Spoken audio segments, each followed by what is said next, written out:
She's about to hit 10 million subscribers, but is this the start of the complete disasterful end of her career?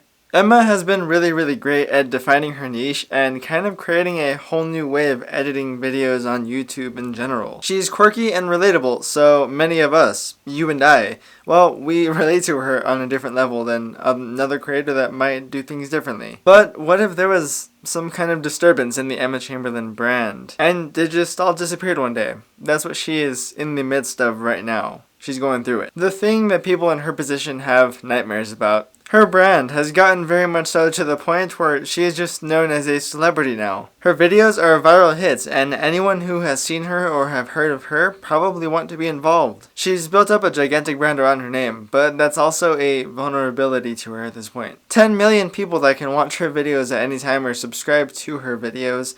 Well, that is a ton of influence. All of that influence can do great things, but it can also dissipate pretty much overnight. If she slips up, will she get cancelled? Will everyone just leave? Kind of like David Dobrik? Very few people make it to the 10 million threshold, and even fewer stay there. Is Emma going to be one of those people that make the wrong move and everyone just dismisses her existence after that? She's young, and I mean, she's working a ton. She's running at least 2 companies. She doesn't entirely have a lot of time on her hands to be screwing around and doing things that might get her in trouble, or just dumb things. And I think we can all argue that most people her age, younger, they are more prone to get themselves into trouble. Maybe there's a chance that with her work and the people that she works with and the people that also work that are around her, they might be good influences on her. And maybe if Emma were to hang out with anyone outside of YouTube, or really anyone in general, doesn't matter where you're from, well, maybe they could also be a bad influence on her. She could find herself doing something wrong at the wrong time, and deciding who she makes her content with,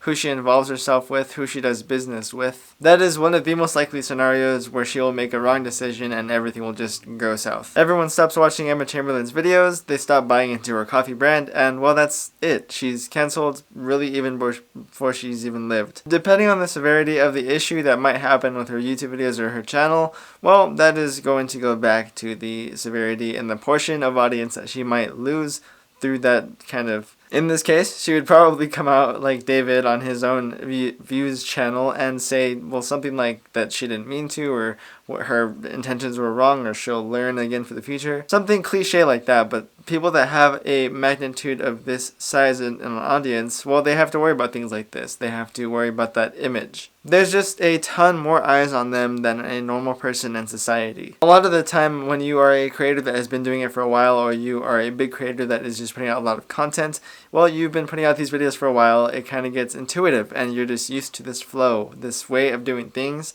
You get comfortable.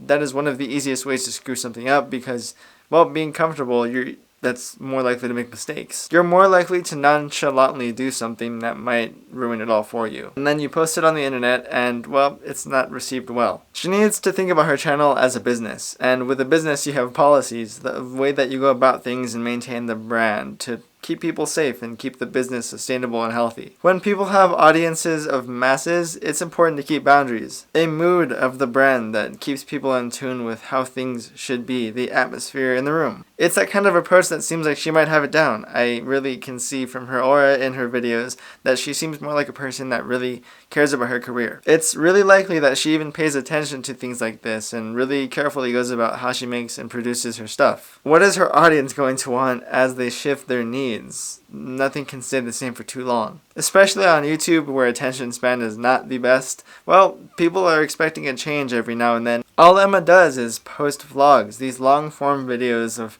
her going about her day and editing them to suit her quirky personality. And people connect to that. They connect to Emma like as if they are involved in this project, this video. They are just there with her. And that's the point to make, and then to say that if the vlogs grow stale to her audience, well, they are connected to her personality, her as an individual. So if the vlogs aren't doing too well, she could probably change up the niche within a couple of months, and people would still be watching her for Emma Chamberlain, the person. But at the same time, changing her niche, that's also going to give her more opportunity to grow.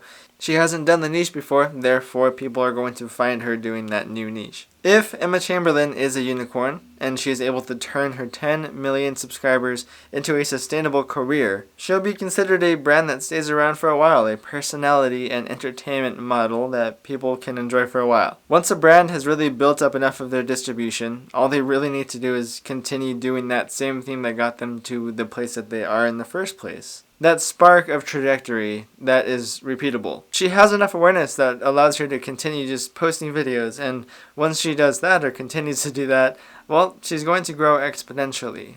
At this point, Emma Chamberlain has kind of become a household name to different generations, and, well, people connect to her. The experience and feeling that she gives them from her content are what they connect to. That's what they're going to buy into. Some of them might even drink her coffee. She's developed this following enough to diversify where her audience is. When Chamberlain Coffee launched her coffee business brand, well, that gave her the kind of authority and segue into diversifying herself as a business owner, someone that can be known for building brands, especially on top of a massive YouTube audience that can just make waves in the social scene. But now that she has multiple businesses, she has to put in that much more effort into maintaining the safety, maintaining the policy, the structure around these companies. There's different elements and different aspects that you have to use for the approach of each brand.